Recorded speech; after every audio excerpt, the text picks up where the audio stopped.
मकर संक्रांती जवळ आली आहे, त्यामुळे महिलांची नवनवीन वस्तूंची खरेदी सुरू आहे। सध्या मार्केटमध्ये व्हाईट मेटलच्या वेगवेगळ्या वस्तू आलेल्या दिसत आहेत। सुंदर असे आरतीचे ताट, समई, हळदी कुंकवासाठी वेगवेगळ्या डिझाईनच्या करंडा प्लेट अशा अनेक आकर्षक वस्तू आलेल्या आहेत।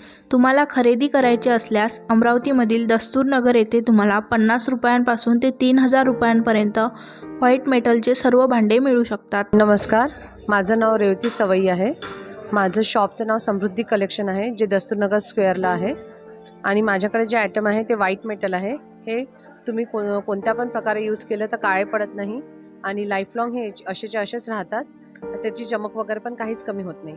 हे व्हाईट मेटलमध्ये आहे। व्हाईट मेटलमध्ये तुम्हाला चौरंग, आरतीचे ताट, हत्तीची जोडी, हरणाची जोडी, मोराची जोडी असे वैविध्य प्रकारे वस्तू अवेलेबल होतील। याच्यात ताटांमध्ये पण वेगवेगळे डिझाईन्स अवेलेबल आहे आणि याची सुरुवात 50 रुपयापासून होते। 50 रुपयामध्ये तुम्हाला हा छोटा चौरंग येतो। 50 रुपयामध्ये तुम्हाला हा दिवे वगैरे पण मिळतील। तर तिकडे मग 3000 पर्यंत याची रेंज आहे। समईमध्ये पण तुम्हाला मोठी छोटी सगळी साईज अवेलेबल होऊन जाईल। मोठ्या समईची प्राइस जशी 1800 रुपये आहे।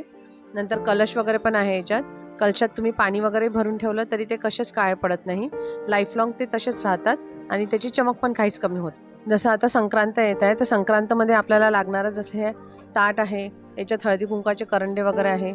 करंड्यांमध्ये तुम्हाला मोराची वगैरे पण डिझाईन येईल। तर संक्रांतीच्या हिशोबाने लेडीज सगळ्या प्रकारे हे वस्तू वापरू शकतात आणि हे वापरल्याने त्यांचं जे काम आहे ते जास्त सोयीस्कर होते, कारण की याला घासायचं काहीच टेन्शन नाही आहे। कुठल्याही लिक्विड सोपनी वगैरे तुम्ही घासू शकता। अशा प्रकारे विविध प्रकारचे संक्रांती स्पेशल आयटम्स माझ्या शॉपवर अवेलेबल आहे, जे तुम्हाला दस्तूरनगर स्क्वेअरला आहे, समृद्धी कलेक्शन शॉप। हळदी कुंकवाला सजावटीसाठी तुम्ही व्हाईट मेटलच्या वेगवेगळ्या वस्तू दस्तूरनगर येथून खरेदी करू शकता। तुम्हाला 50 रुपयांपासून अतिशय आकर्षक अशा वस्तू मिळणार आहेत। अशाच नवनवीन माहितीसाठी पाहत रहा लोकल 18, प्रगती बहुरूपी लोकल 18 अमरावती।